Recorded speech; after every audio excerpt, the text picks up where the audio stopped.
सौभाग्यलक्ष्मी उपनिषत्तु शान्तिपाठम्। ॐ वाङ् मे मनसि प्रतिष्ठिता मनो मे वाचि प्रतिष्ठिता मा विरावीर्म एधी वेदस्य म आणीस्थः श्रुतं मे मा प्रहासी रनेन आधीतेन होरात्रात् सन्दधा व्रतं वदिष्यामि सत्यं वदिष्यामि तन्मामवतु तद्वक्तारमवतु अवतु मामवतु वक्तारम् अवतु वक्तारम्। ఓం శాంతి శాంతి శాంతి. భావము: నా వాక్కు మనసులో ప్రతిష్ఠించబడినదగు నా వాక్కు మనస్సులో స్థాపించబడినదగుగాక. మనస్సు వాక్కులో ప్రతిష్ఠితం అగుగాక. ప్రకాశతత్వం గల పరమాత్మ నాలో ప్రకాశించెదవుగాక. మనస్సు వాక్కు రెండును వేదముల యొక్క యథార్థాన్ని నాకు తీసుకొచ్చునుగాక. నేను విన్నది యావత్తు నన్ను వీడకుండుగాక. నేను వ్యావహారిక సత్యాన్ని పలుకుదునుగాక. పారమార్థిక సత్యాన్ని పలుకుదునుగాక. ఆ భగవంతుడు నన్ను కాపాడుగాక. గురువును కాపాడుగాక. నన్ను రక్షించుగాక. గురువును రక్షించుగాక. ప్రథమఖండః. అధ భగవంతం దేవా ఊచుః హే భగవన్నః కథయ సౌభాగ్యలక్ష్మీ విద్యాం. తథేత్యవోచద్ భగవానాదినారాయణః. సర్వే దేవా యూయం సావధానమనా భూత్వా శృణుత.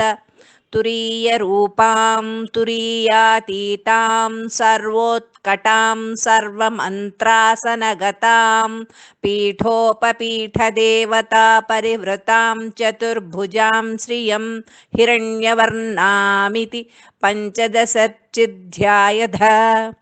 अध पञ्चदशऋगात्मकस्य श्रीसूक्तस्य आनन्दकर्दमचिक्लीतेन्दिरासुता ऋषय श्रीरित्याद्य ऋचः. चतुर्दशानां ऋचामानन्दादृशयः. हिरण्यवर्णादृक्त्रयस्यानुष्टुप् कांसोऽस्मीत्यस्य बृहती छन्दः. तदन्ययोर्ध्वयोस्त्रिष्टुप् अनुष्टुप् पुनरष्टकस्य शेषस्य प्रस्तारसिंहिः अग्निर्देवता. हिरण्यवर्णामिति बीजं कांसोऽस्मीति शक्तिः. हिरण्मया चन्द्र रजतस्रजा हिरण्यस्रजा हिरण्या हिरण्यवर्णेति प्रणवादि नमोऽन्तैश्चतुर्यञ्चतुश्चतुर्थ्यं तैरङ्गन्यासः. अधः सूक्तमन्त्रैरङ्गन्यासः. मस्तकलोचनश्रुतिघ्राणवदनकण्ठबाहुद्वयहृदयनाभिगुह्यपायूरुजानुजङ्घेषु श्रीसूक्तैर्कर्चं क्रमशोऽन्यसेत्. ध्यानम्. अमलकमलसंस्था तद्रजः पुञ्जवर्णा करकमलदृष्टेष्ठा भीतियुग्माम्बुजा च मणिमकुटविचित्रालङ्कृता कल्पजालैः सकलभुवनमाता सन्ततं श्रीश्रियैः नः.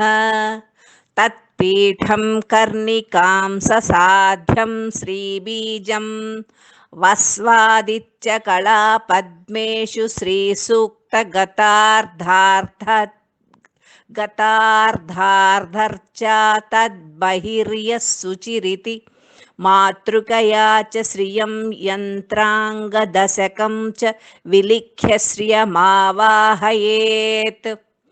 अङ्गैः प्रथमावृतिः पद्मादिभिर्वतीया लोके सैस्तृतीया तदायुधैस्तुरीया वृत्तिर्भवति श्रीसूक्तेन आवाहनादि षोडशसहस्रजपः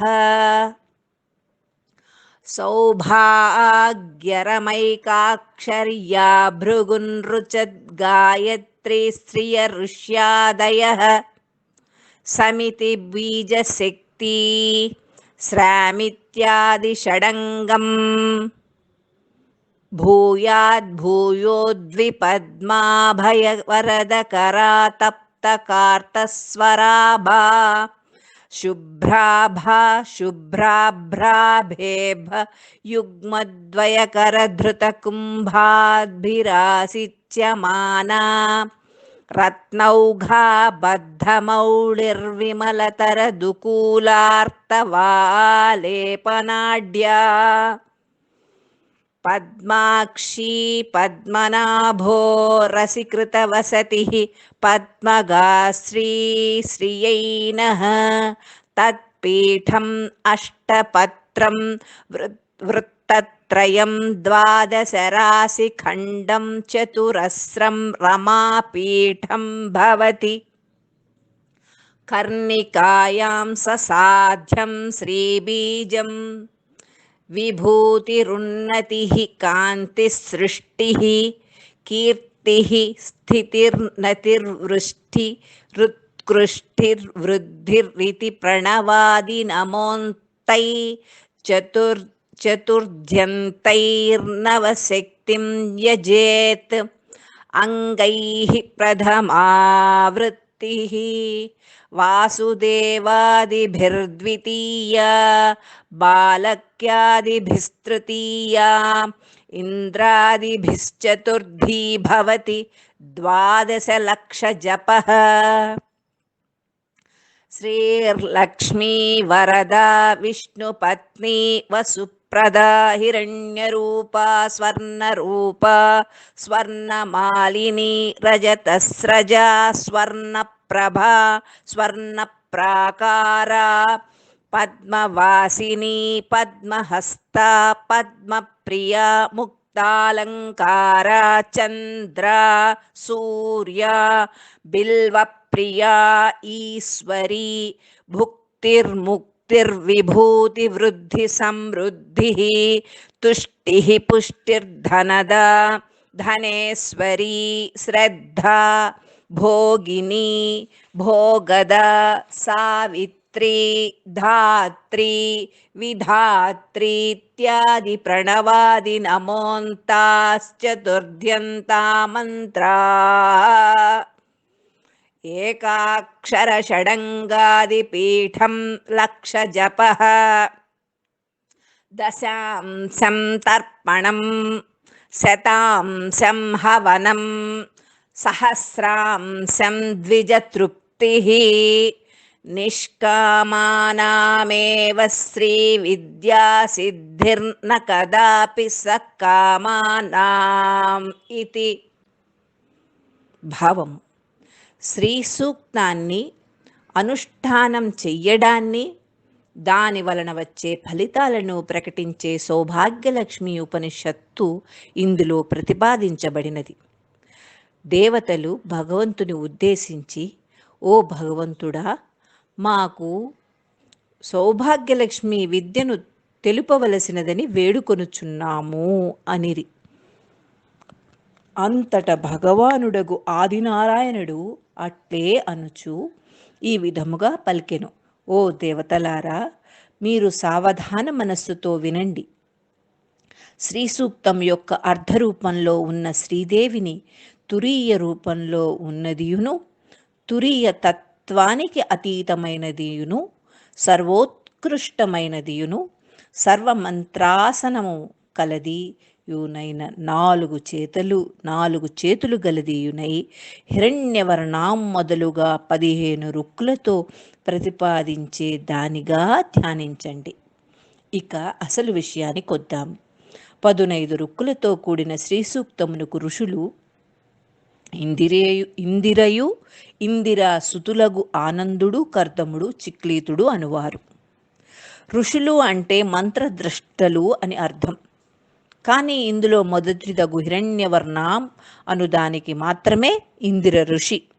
అది మొదలు 3 రుక్కులకు అనుష్ఠుప్ ఛందము. కాంసోస్మిత అను రుక్కునకు బృహతి ఛందస్సు.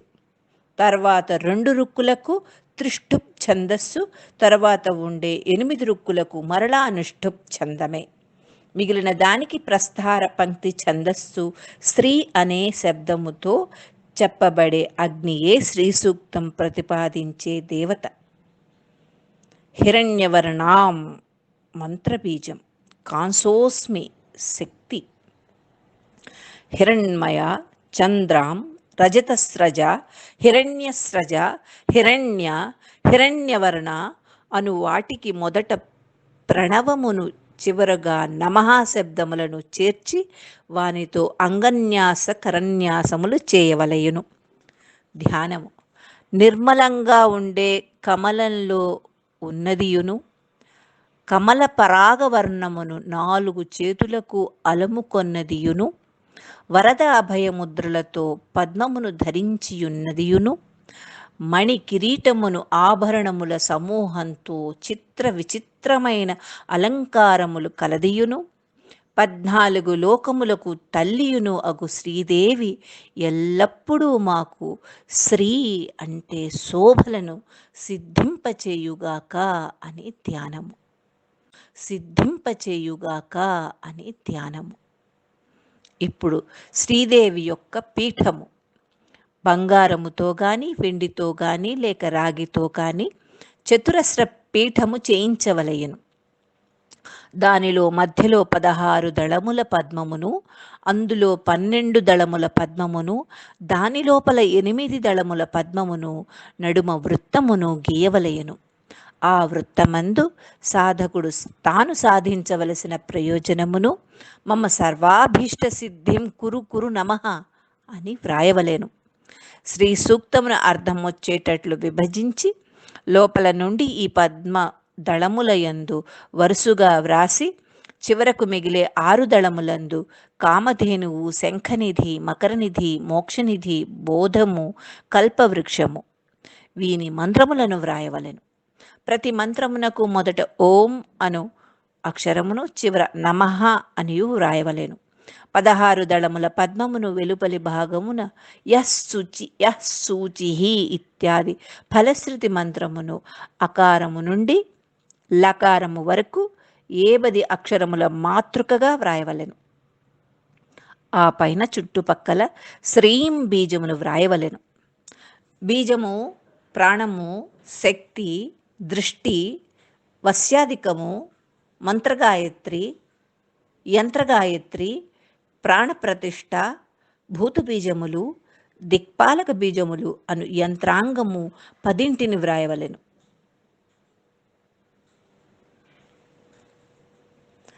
అట్టి పీఠమున శ్రీదేవిని ఆవాహన చేయవలెను. శ్రీం హృదయాయ నమః ఇత్యాది షడంగన్యాసము చేయవలెను. తరువాత ప్రథమావరణము పద్మ, పద్మవాసిని, పద్మాలయ, పద్మహస్త, పద్మప్రియ, వరద, విష్ణుపత్ని, ఆదిలక్ష్మి అను 8 మొదట ఓంకారమును చేర్చి చివర నమఃను చేర్చవలెను. రెండవ ఆవరణలో ఇంద్రుడు మొదలుగా గల లోకపాలక మంత్రములతోనూ, 3వ ఆవరణమును ఆయుధముల మంత్రములతోనూ, చతుర్థ ఆవరణమును కూడా అర్చన చేయవలెను. శ్రీ సూక్త మంత్రములతో షోడశోపచార పూజను చేయవలెను. 16,000 సార్లు జపము చేయవలెను. ఇది ఏ శ్రీ సూక్తమునకు పునశ్చరణ. సౌభాగ్య ఏకాక్షరమునకు భృగు ఋషి, గాయత్రి ఛందము, శ్రీదేవత, సంబీజము, ఈం శక్తి, శ్రాం శ్రీం శ్రూం శ్రౌం శ్రౌం స్రహతో షడంగన్యాసము చేయవలెను. ధ్యానం. చేతుల యందు 2 కమలములను, 2 వరద అభయముద్రలను, కొలుమిలో కరుగుచున్న బంగారు వన్నెగల దేహకాంతి గలదియును, తెల్లని మేఘముల పోలిన 2 ఏనుగులు తొండములతో కడవల నీటితో అభిషేకించబడుచున్నదియును, అనేక రత్నములు పొదిగిన కిరీటము శిరస్సున ధరించినదియును, మిగుల స్వచ్ఛమైన సూక్ష్మమైన వస్త్రమును ధరించినదియును, కాలానుగుణంగా దొరికే సుగంధ ద్రవ్యములను శరీరమునకు అలుముకొన్నదియును, పద్మముల వంటి కన్నులు కలిగి పద్మనాభుని వక్షమున నివసించి పద్మస్థానమున నుండునదియును నగు శ్రీదేవి మాకు శ్రీని మిక్కిలిగా కలిగించుగాక. ధ్యానము. ఇప్పుడు పీఠక్రమము అంటే సౌభాగ్య ఏకాక్షరీ పీఠము అన్నమాట. మొదట అష్టదళ పద్మము, దాని లోపల ఒకదాని లోపల ఒకటి ఉండేటట్లు 3 వృత్తములు, తరువాత 2 ఖండములు, దాని లోపల పెద్ద చతురస్రము, అందులో కర్ణికలో సాధించదలచిన విషయమును రమాబీజమును ఉండును. విభూతి, ఉన్నతి, కాంతి, సృష్టి, కీర్తి, సంపత్తి, పుష్టి, ఉత్కృష్టి, బుద్ధి అను పదములు తీసుకుని వానికి మొదట ఓంకారము, చివర నమః చేర్చి ఈ నవశక్తులను ఆరాధించవలను. అంగన్యాస మంత్రములతో మొదటి ఆవరణమును, వాసుదేవ మొదలైన నామములతో రెండవ ఆవరణమునకు బాలకి, భుక్తి, ముక్తి, విభూతి, బుద్ధి, సమృద్ధి, తుష్టి, పుష్టి అను పదములకు మొదట ఓంకారమును, చివర నమఃను చేర్చిన మంత్రములతో మూడవ ఆవరణమును, ఇంద్రాది దిక్పాలక మంత్రములతో నాలుగవ ఆవరణమును పూజింపవలెను. 12 లక్షముల జపము ఈ మంత్రమునకు పునశ్చరణ. శ్రీః లక్ష్మీః వరదా విష్ణుపత్ని వసుప్రద హిరణ్యరూప స్వర్ణరూప స్వర్ణమాలిని రజతస్రజ స్వర్ణప్రభ స్వర్ణప్రాకార పద్మవాసిని పద్మహస్త పద్మప్రియ పద్మాలంకార చంద్ర సూర్య బిల్వప్రియ ఈశ్వరి భక్తి ముక్తి విభూతి బుద్ధి సమృద్ధి దృష్టి పుష్టి ధనద ధనేశ్వరి శ్రద్ధా భోగిని భోగద సావిత్రి ధాత్రి మొదలైన నామములకు మొదట ఓంకారమును, చివర ఐకారమును చేర్చి చతుర్ద్యంత్యనమో అంత్యములు అంటారు. నా మంత్రములతో రమైకాక్షర మంత్ర విషయములో పైన 3వ అంశంలో లాగా అంగన్యాస పీఠ పూజలు చేసి లక్ష జపముచే పునశ్చరణ చెయ్యవలెను. దాని దశాంశము తర్పణము, దాని దశాంశములో హవనము, దాని దశాంశములో అంతమందికి దశాంశము మందికి అన్నదానము చేయవలెను. ఎవరైతే కోర్కెలు లేకుండా సాధన చేసుకుంటారో వాళ్లకు శ్రీ విద్య సిద్ధిస్తుంది. కోర్కెలు మనస్సులో పెట్టుకొని చేసేవారికి సిద్ధింపదు.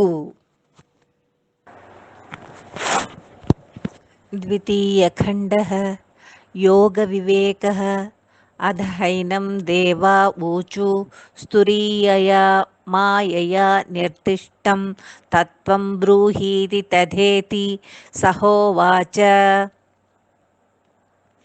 యోగేన యోగో జ్ఞాతవ్యో యోగో యోగత్ ప్రవర్ధతే యోऽప్రమత్తస్తు యోగేన స యోగే రమతే చిరం.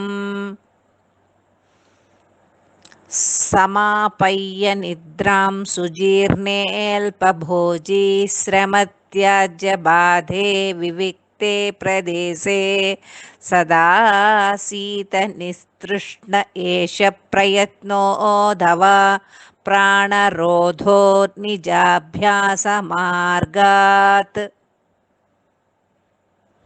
వక్త్రేణ ఆపోర్యవాయుం హుతవః నిలయే పానమాకృష్య ధృత్వా స్వాంగుష్ఠాద్యంగుళీభిర్వరకరతలయోషడ్భిరేవం నిరుంధ్య.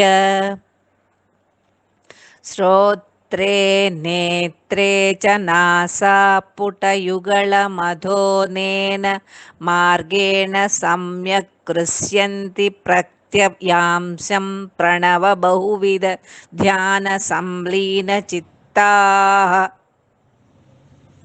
श्रवणमुखनयननासा निरोधनेनैव कर्तव्यम् शुद्धसुषुम्ना सरणौ स्फुटममलं श्रूयते नादः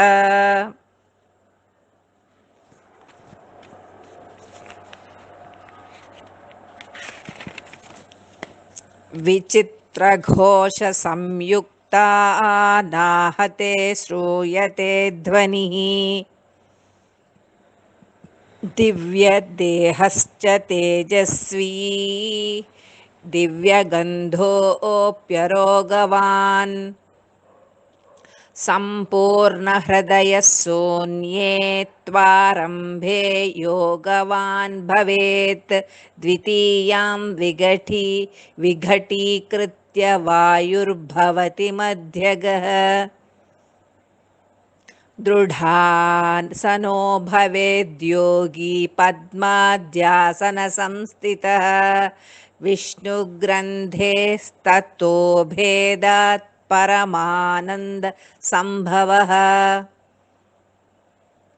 अतिशून्यो विमर्दश्च भेरीशब्दस्ततो भवेत् तृतीयां यत्नतो भित्त्वा निनादो मर्दळध्वनिः महाशून्यं ततूयाति सर्वसिद्धिसमाश्रयं चित्तानन्दं तयो भित्त्वा सर्वपीठगतानिलः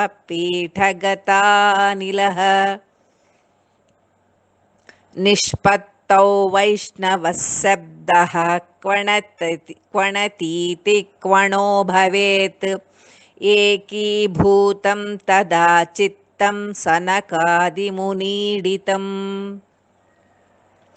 अन्तेऽनन्तं समारोप्य खण्डे खण्डं समर्पयन् भूमानां प्रकृतिं ध्यात्वा कृतकृत्यो मृतो भवेत् योगेन योगं संरोध्य भावं भावेन चाञ्जस निर्विकल्पं परं तत्त्वं सदा भूत्वा परं भवेत् अहं भावं परित्यज्य जगद्भावमनीदृशम् निर्विकल्पो स्थितो विद्वान् भूयो नाप्यनुशोचति सलिले सैन्धवं यद्वत् साम्यं भवति योगतः तथात्ममनसोर्यैक्यं समाधिरभिधीयते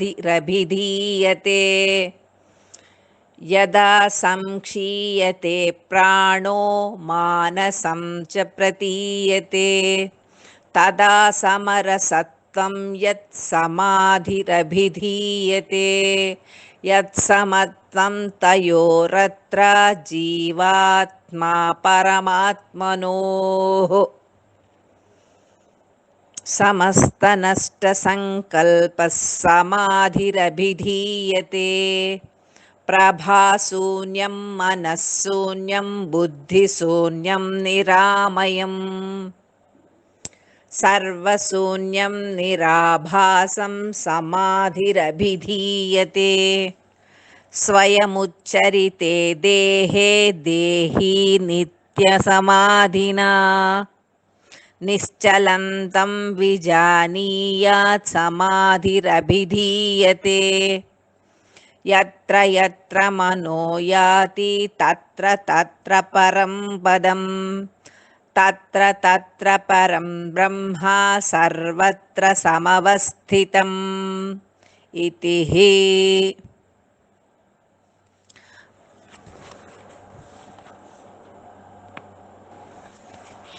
భావము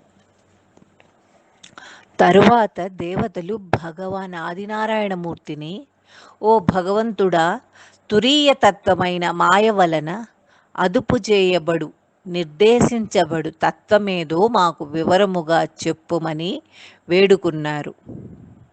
అట్లే తెలిపెదనెను. యోగము చేతనే యోగమును తెలుసుకొనవలసినది. యోగము వలననే యోగము వృద్ధి అవుతుంది. యోగముతో ఎవరు ఏ మారక ఉంటాడో అటువంటి యోగి మాత్రమే శాశ్వతానందాన్ని పొందగలడు. మితమైన నిద్రాహారములు, అధిక శ్రమ చేయకుండుట, ఏ ఆటంకము లేని ఏకాంత ప్రదేశమున కోర్కెలేవియూ లేకుండా నిశ్చింతగా కూర్చుండుటను అలవర్చుకొనవలసినది. ఇది యోగమునకు చేయవలసినది. లేదా గురువు ఉపదేశించిన అలవాటు పడిన విధముగా ప్రాణాయామము చేయవలెను. యోగ ముద్ర. ధ్యానము చేసేటట్లు నిటారు పద్మాసనము వేసుకుని కూర్చుని గాలి బాగా పీల్చి కిందికి పొట్టలోకి, తరువాత మూలాధారం పైకి బాగా ఒత్తిడిని ఇవ్వాలి. గాలి బాగా పీల్చి కిందికి పొట్టలోకి, తర్వాత మూలాధారం పైకి బాగా ఒత్తిడిని ఇవ్వాలి. మూలాధారంలో ఉన్న అపాన వాయువుని నెట్టాలి. దాన్ని సంకోచించేటట్లు చేసి మూలాధారమునందు దృఢముగా నిలిపి అరచేతులు ముఖముపై పెట్టుకుని, అనగా 2 చిటికెన వేళ్ళు గడ్డము కిందను, నోరు, ముక్కు, కళ్ళు, చెవులు వరుసగా వేలితో మూసి ప్రణవమును ఉపాసించవలెను. విరాట్ పురుషుడు మొదలు తురీయాతీతము వరకు గల బహువిధ తత్వములకు సంబంధించిన ధ్యానములందు తమ యొక్క చిత్తములను బాగుగా లయమగునట్లు సంధించి పరాశక్తి తత్వ విశేషమే అయిన ప్రకృతి యొక్క చైతన్యమును కొందరు యోగులు సాక్షాత్కరించుకొందురు. ఈ యోగ ముద్రను కొందరు షణ్ముఖీ ముద్ర అంటారు. 2 కళ్ళు, 2 చెవులు, ముక్కు, నోరు వెరసి 6 కనుక ఈ ముద్ర సబబుగా ఉన్నదనిపిస్తుంది. గురుముఖత నేర్చుకుంటే ఇదేమంత అసాధ్యం కాదు. ఈ ముద్ర నాడీ శుద్ధి దానంతట అదే చేస్తుంది. దాని ద్వారా దూర శ్రవణము, దూరదృష్టి, దివ్య దృష్టి వంటివి అలవడే అవకాశం ఉందని మా గురుదేవులు వివరించారు. చెవులు, ముక్కు, నోరు, కళ్ళు వీటిని చక్కగా కట్టడి చేసి స్వాధీనంలో ఉంచుకుంటే అప్పుడు శుద్ధమైన సుషుమ్నా మార్గంలో స్పష్టంగా నిర్మలమైన నాదము వినపడుతుంది. వీణ, వేణువు, మృదంగం వగైరా అన్ని రకముల నాదములు కలిపి వచ్చే ఘోష చాలా విచిత్రంగా ఉంటుందని పెద్దల వలన విన్నాను. విచిత్రమైన ఘోషతో కూడుకున్న ధ్వని అనాహత చక్రంలో వినపడుతుంది. దివ్యమైన సర్వత్రా శుద్ధి పొందిన దేహము గలవాడైన యోగి దివ్య గంధము గలవాడును, నిరోగి, సంపూర్ణ హృదయుడును అగును. అచ్చట హృదయాకాశమును దహరాకాశము అంటారు. దహరాకాశమున ధ్వని వినబడుట ఆరంభం కాగానే యోగ ఫలమును పొందుతాడు. యోగి ఈ విధముగా బ్రహ్మగ్రంథిని, విష్ణుగ్రంథిని భేదించగానే వాయువు హృదయము మధ్యకు వచ్చును. యోగి అందు పద్మాద్యాసనముల యందు నిలచి దృఢమైన ఆసనము పొందవలయు. తరువాత విష్ణు గ్రంథి భేదనము వలన యోగి పరమానంద భరితుడవుతాడు. తదుపరి శూన్యమును అంటే దహరాకాశమును అతిక్రమించగా దట్టమైన భేరీనాదము వినపడుతుంది. భేరీ శబ్దము వింటూ పోతే 3వదైన రుద్రగ్రంథిని కూడా భేదించబడి మద్దెల ధ్వని వినపడుతుంది. అలా వింటూ ఉండగా యోగి సర్వసిద్ధులకు నిలయమైన మహాశూన్యమును చేరుతాడు. అటుపైన చిత్తానందమున వదిలి వాయువు చక్రములన్నింటను వ్యాపించగా యోగము సిద్ధించును. అప్పుడు వైష్ణవధ్వని వినపడును. పౌను చేవయందలి వాద్య సముదాయము వంటి ధ్వని వైష్ణవధ్వని. సనకాది మునులు చెప్పిన విధముగా చిత్తము ఏకీభూతమవుతుంది. చివరకు యోగి అనంతమును అఖండమును సమారోహణము చేసి ధూమరూపముగా ప్రకృతిని ధ్యానించి సిద్ధులు పొంది అమృతుడగును. యోగము వలన యోగమును, భావము వలన భావమును చక్కగా తెలుసుకుని ఎల్లవేళలా నిర్వికల్ప పరతత్వముగా అయిపోయి సాధకుడు నేను అనే ఈ శరీరమే ఆత్మ అను భావమును వదిలి నిర్వికల్ప సమాధి స్థితిలో నిలుచును. ఆత్మకును మనస్సుకును ఏకత్వము సిద్ధించుటయే సమాధి. రకరకాల సంకల్పములు అనుభవములో గోచరము. జీవాత్మ పరమాత్మలకు ఏకత్వము కలిగి అనుభవం గోచరమౌ స్థితియే సమాధి అగును. సంకల్పరహితమును ఇది అది అని తెలియక సర్వశూన్యమును నిరామయము అగునో ఆ స్థితినే సమాధి అంటారు. యోగి తనకు సిద్ధించిన నిత్య సహజ సమాధి చేత తాను నిశ్చయముతో చలించకుండగా ఉన్నను దేహము ప్రాపంచిక అవసరాలకై స్వయముగా లేచి కదులుతుండే స్థితి కలిగినచో ఆ నిత్యలాత్మ స్థితిని కూడా దివ్య సమాధి అంటారు. ఇదంతా ఎందుకు? ఎక్కడెక్కడికి మనసు పోవునో అక్కడ ఎలా పరమపదము గోచరిస్తుందో అటువంటి ప్రతి చోట పరబ్రహ్మం నిలిచి ఉండి లెస్సగా అనుభవ గోచరం అవుతుంది.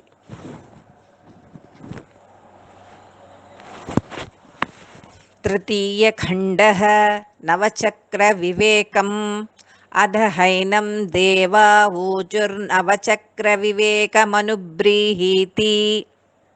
తథేతి సహోవాచః ఆధారే బ్రహ్మచక్రం త్రిరావృత్తభంగీ మండలాకారం తత్ర మూలకంఠే శక్తిః పావకాకారం ధ్యాయేత్ తత్రైవ కామరూపపీఠం సర్వకామఫలప్రదం భవతి ఇత్యాధారచక్రం. ద్వితీయం స్వాధిష్టానచక్రం షడ్దళం తన్मध्ये పశ్చిమాభిముఖం లింగం ప్రవాళాంకురసదృశం ధ్యాయేత్ తత్రైవోఢ్యాన్నపీఠం జగదాకర్షణసిద్ధిదం భవతి. తృతీయం నాభిచక్రం పంచావర్తం సర్పకుటిలాకారం తన్मध्ये కుండలినీం బాలార్కకోటిప్రభాం తనుమధ్యాం ధ్యాయేత్ సామర్థ్యశక్తి సర్వసిద్ధిప్రదా భవతి. మణిపూరకచక్రం చతుర్థం హృదయచక్రమష్టదళమధోముఖం తన్मध्ये జ్యోతిర్మయలింగాకారం ధ్యాయేత్ సైవ హంసకళా సర్వప్రియా సర్వలోకవశ్యకరీ భవతి ఇతి అనాహతచక్రం. పంచమం కంఠచక్రం చతురంగుళం తత్ర వామే ఇడా చంద్రనాడీ దక్షిణే పింగళా సూర్యనాడీ తన్मध्ये సుషుమ్నాం శ్వేతవర్ణాం ధ్యాయేత్. య ఏవం వేద నాహతసిద్ధిదా భవతి ఇతి విశుద్ధిచక్రం.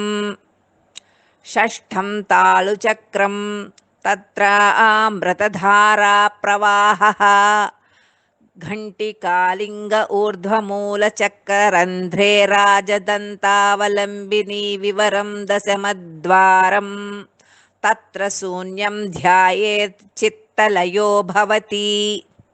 సప్తమం భ్రూచక్రమంగుష్టమాత్రం తత్ర జ్ఞాననేత్రం దీపశిఖాకారం ధ్యాయేత్ తదేవ కపాలకందం వాక్సిద్ధిదం భవతి ఇత్యాజ్ఞాచక్రం.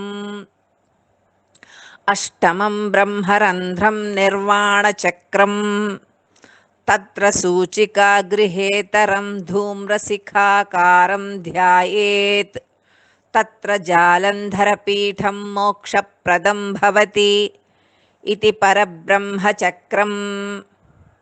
నవమమాకాశచక్రం తత్ర షోడశదళపద్మమూర్ధ్వముఖం తన్మధ్యకర్ణికా త్రికూటాకారా తన్मध्ये ఊర్ధ్వశక్తికాం పశ్యన్ ధ్యాయేత్ తత్రైవ పూర్ణగిరిపీఠం సర్వేచ్ఛ సిద్ధిసాధనం భవతి.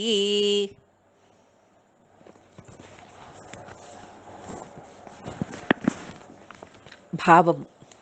తదనంతరము దేవతలు ఆదినారాయణను ఉద్దేశించి, ఓ భగవంతుడా, మాకు నవచక్ర వివేకమును విశదీకరించి అనుగ్రహింపమని వేడుకొనిరి.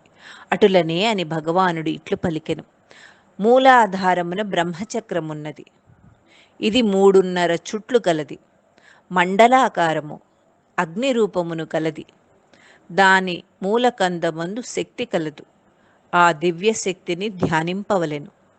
ఆ చక్రమందే సర్వకామితములను ఫలప్రదము చేసే కామరూప పీఠమున్నది. రెండవది 6 దళములు గల స్వాధిష్టాన చక్రము కలదు.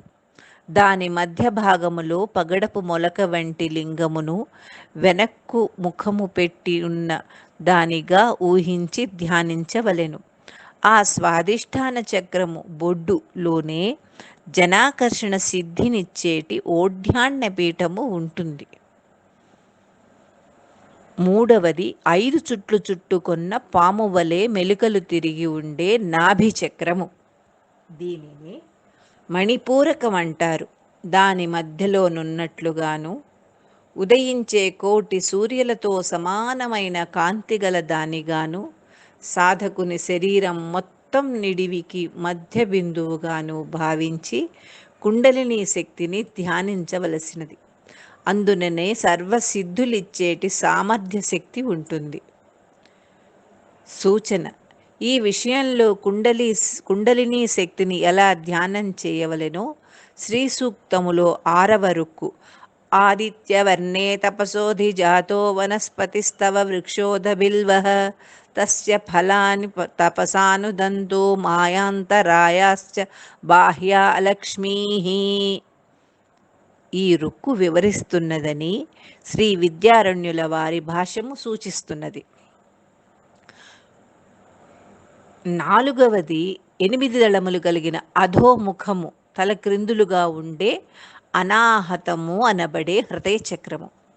దాని మధ్య జ్యోతిర్మయ లింగాకారమైన పరతత్వాన్ని ధ్యానించవలెను. దీనినే హంసకళ అంటారు. ఈ దేవత సకల ప్రాణులకు ప్రీతికరమైనది, సర్వవశ్యమైనది కూడా. 5వది 4 అంగుళముల పరిమాణము కల కంఠచక్రము. దానికి ఎడమవైపు ఇడ అనబడే చంద్రనాడిని, కుడివైపున పింగళ అనే సూర్యనాడిని, నడుమ శ్వేతవర్ణమైన సుషుమ్నా నాడిని ధ్యానించవలెను.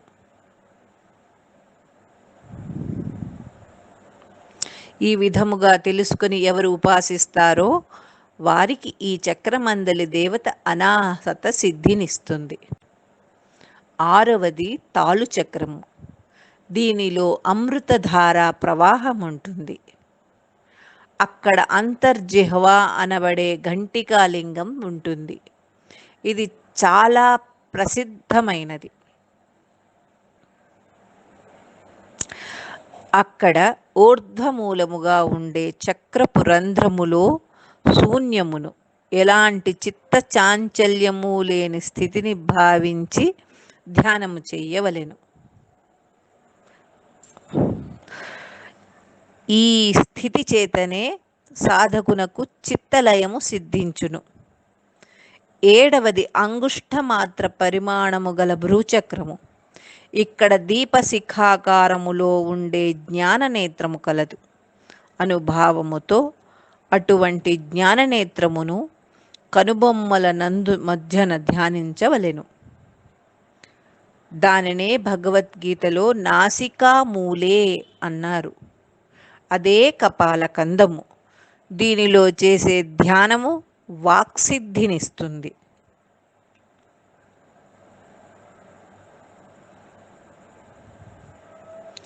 8వది నిర్వాణ చక్రము అనబడే బ్రహ్మరంధ్రము. అందులో సూది మొన కంటే సన్ననిదైన ఆ సూక్ష్మతత్వాన్ని ధూమశిఖ ఆకారంలో దానిని సాంబ్రాణి కడ్డీ పొగలాగా భావించి ధ్యానించవలెను. దానిలో మోక్షప్రదమైన జాలంధర పీఠము కలదు. ఇది ఏ పరబ్రహ్మ చక్రము. 9వది ఆకాశ చక్రము. అందులో ఊర్ధ్వముఖంగా ఉండే షోడశదళ పద్మము ఉన్నది. దాని నడుమన కర్ణిక అంటే కంత త్రికూటాకారము కలదు.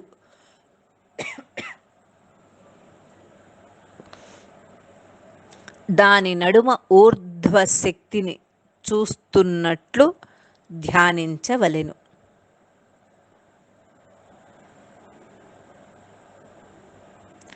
అందే సర్వేచ్ఛాసిద్ధిప్రదమైన పూర్ణగిరి పీఠము కలదు.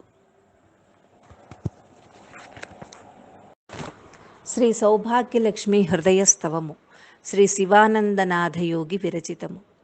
ఓం స్తుమః పుంవత్కరం కించిదరుణం తరుణీమయం కళాపంచదశారబ్దం కమనీయం పరం మహః తన్మహః పరమం నౌమి కృత్యైః పంచభిరంకితం అశేష విశ్వభేదాత్మా పూర్ణానందాత్మకం శివం త్రిధా విభక్తం యద్వస్తు స్తోత్రస్తుత్యస్తుతిక్రమాత్ ఏకస్మై మహసే తస్మై నమః సకలచక్షుషే స్మరామి తాంబరాం వాచం పశ్యంత్యాదిమ్రాశ్రయం విధమహాకారరసానుభవకారణం దేశకాలపదార్థాత్మా యద్యద్వస్తు యథా యథా తత్తద్రూపేణ యా భాతి తాం శ్రేయేహం విభో కలాం మూలాదిబలపర్యంతం మహాత్రిపురసుందరీ యాతనుస్తే తటి ప్రఖ్యాతాం భజే భవనాశినీం యోనౌ కనకపూజాభం హృది విద్యుచ్చయోజ్వలం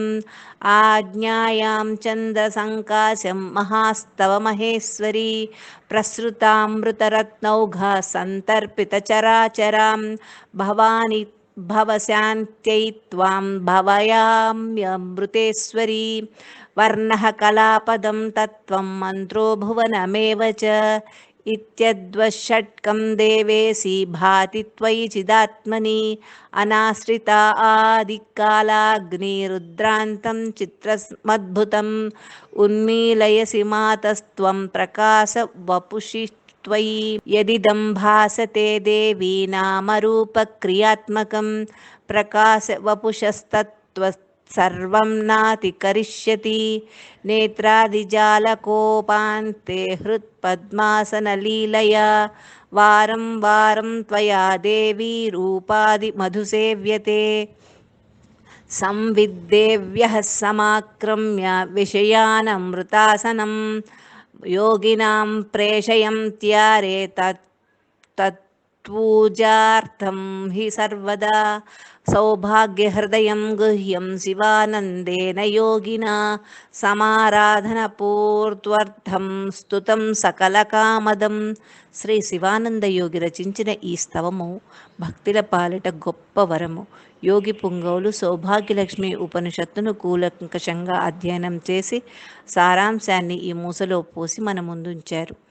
ఈ ఉపనిషత్తును త్రికాలమునందు పారాయణ చేయటం సామాన్యులకు కష్టసాధ్యము అవుతుందేమోనని ఈ దివ్యస్తవమును మనకు ప్రసాదించారు. ఉపనిషత్ పఠించిన వారికే ఫలితం వస్తుందో అలాగే ఈ స్తవమును పారాయణ చేసే వారికి దరిద్రము సంభవించక భోగభాగ్యములు కలుగుతాయి. ఆ విషయాన్ని దృష్టిలో ఉంచుకొని ఈ స్తవమును ఈ సంకలనంలో చేర్చడమైనది. పలకడానికి నోరు తిరగదేమోనని నిరాశపడకుండా సంస్కృతము వచ్చిన వారి వద్ద చెప్పించుకొని సామాన్య స్త్రీలు పిల్లలు కూడా భక్తితో పారాయణ చేసుకొని శ్రీదేవి యొక్క అనుగ్రహమునకు పాత్రులు కాగలరు. సౌభాగ్యలక్ష్మి అష్టోత్తర శతనామావళి. కామేశ్వరీ కామశక్తి కామసౌభాగ్యదాయిని కామరూపా కామకళా కామినీ కమలాసన కమలాకల్పనాహీన కమనీకళావతి కమలాభాంతి సేవ్యా కల్పితా శేష సంస్కృతి అనుత్తరా అనఘానంతాద్భుతరూప అనలోద్ధవ అతిలోకచరిత్ర అతిసుందరి అతిశుభప్రద అఘహంత్రి అతివిస్తారా అర్చనస్తుష్ట అమితప్రభ ఏకరూప ఏకవీర ఏకనాథ ఏకాంతార్చనప్రియ ఏకైకభావతుష్ట ఏకరస ఏకాంతజనప్రియ ఏదమానప్రభావ ఏధద్భక్తపాతకనాశిని ఏలామోదసుఖ ఏనాద్రి శక్రా యుధసమస్థితిః ఈహా శూన్యా ఈప్సితా ఈశాదిసేవ్యా ఈశానవరాంగనా ఈశ్వరజ్ఞాపికా ఈకారభావ్యేప్సితఫలప్రదా ఈశానేతి హరేక్షేషత్ అరుణాక్షేశ్వరేశ్వరీ ఈశాన్యే ఈతి హరే ఈక్షే ఈక్షదరుణ ఈశ్వరేశ్వరీ లలితా లలనా రూపా లయహీనా లసత్తమా లయన్వరా లయక్షోణిః లయత్కర్త్రీ లయాత్మికా లఘిమా లఘుమధ్వాఢ్యా లలమానా లఘుధృతా హయరూఢా హతమిత్రా హరకాంతా హరిస్తుతా హయగ్రీవేష్టదాహాలా ప్రియా హర్ష సముద్భవ హర్షణాహల్లకా భాగీ హస్తనైకైస్వర్యదాయిని హలహస్తార్చితా ప్రదా హవిర్ధాన ప్రసాదిని రమా రామార్చితా రాజ్ఞి రమ్యారసమయీరతిః రక్షణరమణీరాకా రమణీమండలప్రియా రక్షితా ఖలలోకేశ రక్షోగణనిషూదిని అంబాంతకారిణ్యం భోజప్రియాంతకభయంకరీ అంబురూపాంబుజకరాంబుజజాతవరప్రదా అంతః పూజా ప్రియాం తస్థరూపిణ్యం తర్యచోమయీ అంతకారాతినామాంకస్థితాంతః సుఖరూపిణి సర్వజ్ఞా సర్వగా సారా సమాసరా సుఖా సతి సంతతిః సంతతా సోమా సర్వా సంఖ్యా సనాతనీ ఓం శాంతి శాంతి శాంతి. సర్వం శ్రీ జగదంబార్పణమస్తు.